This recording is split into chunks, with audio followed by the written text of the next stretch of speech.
When I first bought that stretch of land by Lake Marin, nobody paid attention. It was a scrubby wedge of woods, some reeds, a half-collapsed boathouse, and 2 deer paths that led nowhere. I bought it for the quiet, 20 acres of forgotten shoreline the county maps labeled unimproved. My idea of improvement was a hammock and a canoe. 5 years later, I was out there staining the deck when a convoy of white SUVs rolled by on the newly paved road that definitely hadn't a T existed when I moved in. I remember thinking, that's odd. Who paved a road through my property? The next morning, there were survey stakes with fluorescent ribbons cutting across my driveway like birthday streamers. I followed them and discovered a construction site sprawling out of the tree line. Bulldozers, foundations, the hum of generators, and a big banner fluttering from a portable office. Welcome to Marin Shores, 120 new homes by Horizon Development Group. I stood there with my coffee halfway to my lips and muttered, on whose shores? After 2 weeks of trucks, shouting, and dust, a man in a hard hat came knocking on my cabin door. He introduced himself as the site foreman and asked me politely to move my fence a few feet back because it was encroaching on the HOA's buffer zone. I told him very calmly that the fence marked the middle of my property. He chuckled and said, "Oh, that's cute. Our legal team already cleared this area with the county." I handed him my deed, a coffee-stained folder I kept in a drawer, and said, "You might want to double-check that before you pour any more foundations." He glanced at it, looked confused, and said, "This can't be right. This tract's part of Phase 3 of our development." I smiled. "It's part of Phase Me." 2 hours later, an SUV with tinted windows pulled up and out, stepped a woman in heels far too fancy for a construction site. She introduced herself as the HOA's acting president. Her tone had that practiced warmth people use when they think they already own the room. "Mr. Cole," she said, "there's been a misunderstanding. The development's been approved for months. If your cabin happens to be on our future greenbelt, we can offer relocation assistance." I asked what that meant. "A generous check," she said, "to help you move somewhere less transitional." I told her the only thing transitional was her understanding of geography. Then I opened my laptop and pulled up the county plat maps. There it was in crisp black lines. Parcel 47A, the same 20 acres I'd bought 6 years ago, right under the entire center of their subdivision. She blinked at the screen, then at me, then smiled like she'd bitten a lemon but wanted to pretend it was candy. "Our title company must have overlooked something," she said. By the next week, the HOA's lawyers were emailing daily. They insisted their developer had constructive ownership because they'd already invested millions in infrastructure. I sent back a polite note that said, "Construct all you want. Ownership isn't contagious."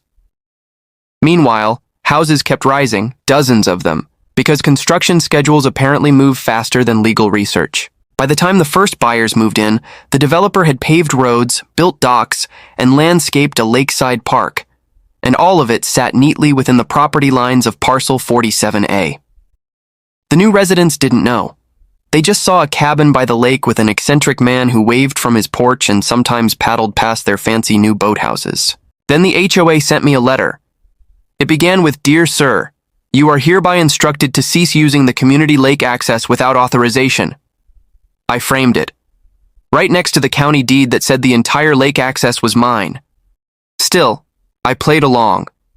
I went to their first HOA meeting, held in a half-finished clubhouse smelling of fresh paint. The president was there again, the same lemon-smile woman now backed by a board of residents who looked more anxious than angry. When she recognized me, her eyebrows did a little panic dance. "Mr. Cole," she said, "this is a private meeting for homeowners only." I replied, "Good news, I'm your landlord." She laughed once, realized I wasn't joking, and said, "That's absurd." So I set my folder on the table, flipped to the survey map, and pointed. "Everything from this line to the lake, including the marina, the park, and this clubhouse, sits on Parcel 47A. That's me." Silence.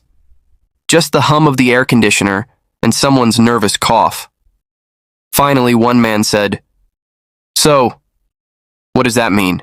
"It means," I said, You're all enjoying an extended free trial of your own neighborhood." I didn't say it cruelly. I said it like I was explaining a weather report. But their faces went pale as drywall. That night, as I walked back to my cabin under a sky full of stars, I thought about how fast people build things without looking down to see where they're standing. I knew this would get messy. They'd lawyer up, claim mistakes, beg for easements. But I also knew I had something stronger than money or muscle. A very old, very precise deed, and a plan to make it all work out on my terms. The next week, the subdivision looked like a beehive someone had kicked. Pickup trucks, clipboards, suits pacing between freshly painted houses. A surveyor's drone buzzed over my cabin twice before breakfast. By noon, IOFD received 4 certified letters and a plate of store-bought cookies from a nervous couple who just wanted to make sure we re-good neighbors. That afternoon, a new SUV rolled up, this time black with government plates. Out stepped a lawyer so polished he reflected the sunlight. "Mr. Cole," he said, shaking my hand with the measured grip of a man trained never to reveal emotion. "I'm here on behalf of Horizon Development and the Marin Shores Homeowners Association. We believe there's been a clerical hiccup." "A hiccup?" I asked. "Purely procedural," he said, unrolling a map on the hood of his car. "According to our title company, your deed references coordinates based on an outdated survey grid. When adjusted to modern GIS standards, it appears your property line ends right about—" He tapped a spot halfway between my porch and the lake. "Here." I studied the map, then him. "That's cute," I said. "Except the county assessor still taxes me for all 20 acres, and your developers are standing on half of them." He sighed like a man asked to negotiate with gravity. "Mr. Cole, our clients have invested substantial funds in community infrastructure. Litigation would be costly for everyone. Might we discuss an easement or buyout arrangement? Come back when you can pronounce trespassing," I said, and went back to sanding my deck. 2 days later, the HOA sent me another letter, this one dripping with legal perfume. They were invoking temporary community management authority to restrict unauthorized construction or occupancy within subdivision limits. Translation: they wanted me to ask their permission to exist. I pinned it next to the first letter, right under a sticky note that said, "Comedy Collection." Then I called my cousin Nora, who happened to be a real estate attorney with a weakness for chaos. She showed up in jeans, sunglasses, and a grin sharp enough to slice contracts. After one look at the paperwork, she whistled low. "They built their dream neighborhood on your land," she said. "That's not a clerical error, that's a collective hallucination." "What do we do?" I asked. "Nothing yet," she said. "Let them finish. The more they build, the deeper they dig your leverage. You can't sell them dirt until they realize they're standing in it." So we waited. Summer turned to autumn, and Marin Shores blossomed. Paved streets, streetlights, a lakeside playground, even a decorative sign shaped like a sailboat. Every nail they hammered added value to what was, legally, still my property. Occasionally, residents wandered down to my dock to introduce themselves. Most were friendly, confused that the old cabin guy wasn't part of their HOA. I didn't enlighten them. I just smiled and said, "Enjoy the lake. It's lovely this time of year."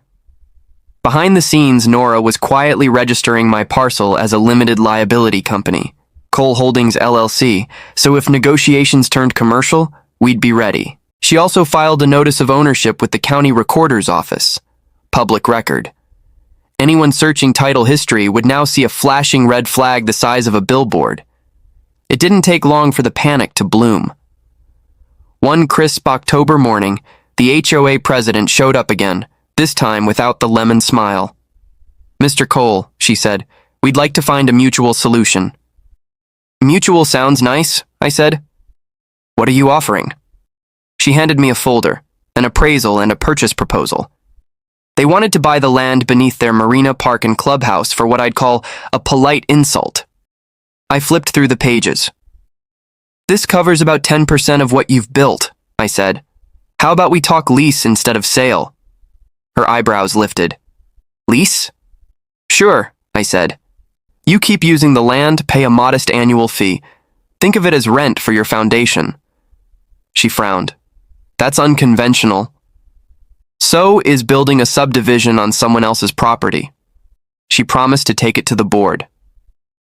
A week later, a letter arrived, this one much friendlier. The HOA appreciated my cooperative spirit, but declined the lease option. They'd pursue alternative legal remedies. I poured myself a coffee, called Nora, and said, "Time to spring the trap." She laughed. "You're enjoying this, aren't you?" "Just admiring the architecture," I said. That night, we filed notice of trespass and a demand for vacate against Horizon Development and the HOA, effective in 30 days unless a formal land use agreement was reached. We didn't expect them to move a single brick. We just wanted a paper trail. By mid-November, the story hit the local news. Developer accidentally builds 120 homes on private land. The headline was pure oxygen. Reporters called, neighbors whispered, and property law professors had a field day on talk radio. The HOA tried damage control, claiming I'd manipulated outdated maps. I responded by inviting a county surveyor to walk the boundary line on live television. When the surveyor's GPS pinged right through the middle of their shiny new clubhouse, the HOA president nearly swallowed her microphone. After that, my quiet lake became a circus. News vans parked under my pine trees, drones hummed over the rooftops. Horizon Development froze all pending sales, and the HOA meetings turned into shouting matches. Through it all, I just kept fishing. Every cast into that smooth water felt like punctuation at the end of a sentence only I understood. By December, my mailbox was a museum of legal stationery, thick envelopes, embossed letterheads, and not one of them containing a Christmas card. Horizon's lawyers were scrambling. Their investors were nervous, their buyers furious, and the county planning board was suddenly reviewing permits. The subdivision that had been Marin Shores now looked more like Marin Panic. One cold morning, I was sipping coffee on my porch when I saw a convoy of 3 black SUVs crawling up my gravel drive. Out stepped the developer himself, David Carrington, a man who looked like he'd been born wearing a suit. He smiled like someone who'd practiced in mirrors. "Mr. Cole," he said, "you've certainly made an impression." "I try," I said. He gestured toward the neighborhood. "Beautiful place, isn't it? A real community. I'd hate to see it torn apart over a misunderstanding." "Misunderstanding?" I said. "That's a creative word for large-scale trespassing." He ignored the jab. "We'd like to make you a serious offer." He opened a folder and slid a document across my porch railing. I glanced at the number. 7 figures. Not bad. But the number wasn't the part that caught my eye. It was the condition. Full transfer of title rights and mineral access, with permanent non-disclosure. "So you want me to sell and stay quiet?" I said. He smiled faintly. "Everyone wins." I folded the paper neatly, handed it back. "Everyone except the guy who owns the land." He sighed, looked toward the lake. "Mr. Cole, there's a limit to patience. Horizon has resources, legal, political. You can't stop progress." "Progress doesn't usually need a permission slip from me," I said. "But in this case, it does." His jaw twitched. "You're bluffing." "Check the county recorder's site," I said. "I'm not even holding the deed personally anymore. It's under Cole Holdings LLC. You'd have to sue a company." He stared at me, then at Nora, who appeared silently in the doorway behind me like a guardian with a law degree. "I advise against threats," she said, in a tone smooth as polished granite. "They make juries sympathetic." Carrington left without shaking hands. That night, I got an email from an HOA board member, apparently one of the few still sane. He said residents were terrified they'd lose their homes. "We were told you're trying to evict us," he wrote. "Is that true?" I wrote back. "Not yet. But you might want to ask your developer who actually sold you the land." 2 days later, the same board member knocked on my door. He was holding a casserole and an apology. "We had no idea," he said. "They told us everything was approved." "Not your fault," I said. "You bought promises, not property." He frowned. "What's going to happen to us?" "That depends on whether the HOA keeps pretending they're in charge," I said. "If you and the residents form a cooperative, we can talk lease terms directly." He blinked. Lease? You'd let us stay? Sure, I said. You've all improved the land for me. Be ashamed to waste it. He left looking both relieved and stunned. The following week, whispers spread. Homeowners started comparing deeds and realizing none of their property lines matched the official county grid. They weren't homeowners. They were tenants of airspace above my dirt. The HOA's carefully groomed authority began unraveling like cheap carpet. Then came the county inspection. Nora had requested it quietly through a friend in planning. A team of surveyors showed up with tripods and clipboards, methodically mapping boundaries while the HOA board watched from the clubhouse windows like anxious owls. The final report landed like a hammer. All infrastructure, including roads, utilities, and recreational areas, constructed within Parcel 47A, legal owner Cole Holdings LLC. The HOA tried one last stunt. They hosted an emergency community meeting in the clubhouse and invited local press. The president took the mic, voice trembling between outrage and desperation. "This man is exploiting a technicality to steal our homes," she shouted. I waited for the camera lights to warm up, then stood. "I'm not stealing anything," I said. "I bought this land fair and legal 6 years ago. Your developer ignored the records, and now you're living on my property. I'm offering you stability, a chance to stay. Rent, not ruin." You could have heard a lawn sprinkler turn off. Someone in the back yelled, "So what's the rent?" "Depends on the view," I said, which earned a few nervous laughs. After the meeting, local reporters crowded me. I gave them my best calm smile and said, "I'm not out to kick anyone out. I'm just making sure the paperwork finally matches reality." The headline the next morning read, "Man outsmarts developer. HOA accidentally rents its own neighborhood." Nora brought a copy of the paper to my porch. "You realize you're internet famous now," she said. "Guess I'll need a PR department," I said. She laughed. "You already have one! The HOA president! She can't stop talking about you." That night, the lake was still. From my deck, I could see the lights of the new homes reflecting on the water, rows of tidy little boxes glowing under the stars. They looked peaceful, almost humble. I raised my mug toward them like a toast. "Welcome to the neighborhood," I said. But in my head, the real work had just begun. The legal trap wasn't just about owning their land. It was about turning their mistake into a long-term investment that nobody could wriggle out of. Winter passed with the kind of quiet that follows a storm everyone pretends didn't happen. The Marin Shores residents hung their holiday wreaths and shoveled driveways as if they still lived in a normal neighborhood. The HOA kept sending newsletters full of cheerful lies. Partnership discussions are ongoing. Property values remain stable. Meanwhile, Nora and I were meeting twice a week at my cabin, sketching out something that looked less like revenge and more like urban planning. "If you're going to own a subdivision," she said, "you might as well manage it properly." So we drafted the Marin Lakes Community Lease Program. Fair monthly rates, maintenance agreements, lake access passes, and a promise that no one would be evicted as long as they paid rent to me instead of the HOA. In short, I was turning the HOA's empire into a rental village, one they accidentally built for their own landlord. Before rolling it out, Nora advised, "Give them hope first. People sign faster when they think they're rescuing themselves." We sent each homeowner a letter. The envelope was cream-colored, embossed with Cole Holdings LLC and written in plain English. It explained the situation, calmly, without legalese, and offered a 10-year renewable lease at rates lower than their current HOA fees. At first, silence.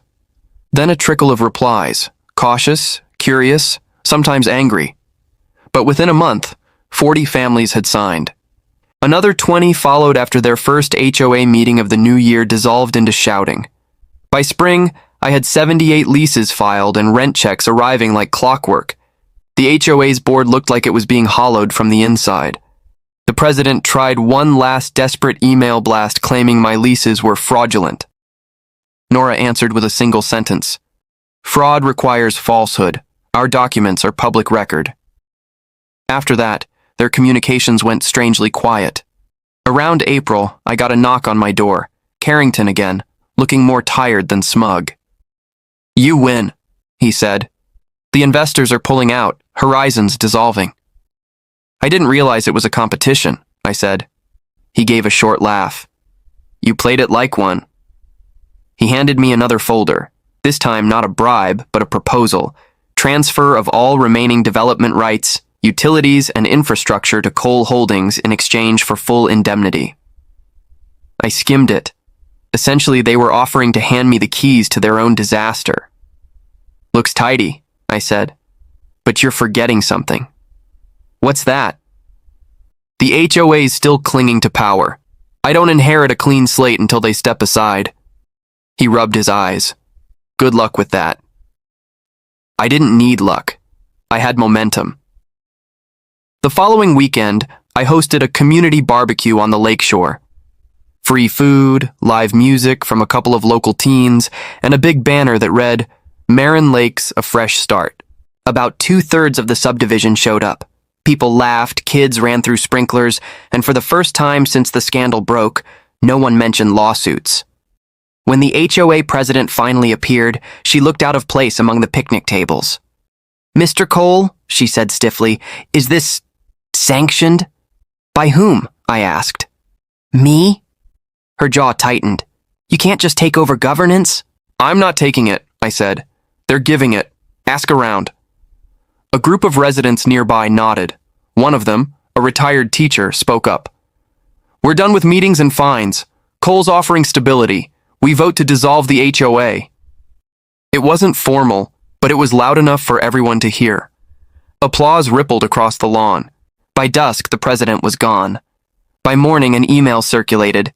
Effective immediately, the Marin Shores HOA has ceased operations. Nora called me, laughing so hard she could barely breathe. You didn't just win, she said. You annexed them. Within weeks, the county recognized Cole Holdings as the primary management entity for the subdivision. Utilities transferred smoothly. Property tax assessments adjusted to reflect lease status. What had once been Marin Shores was officially renamed Marin Lakes Community, private, debt-free, and technically all mine.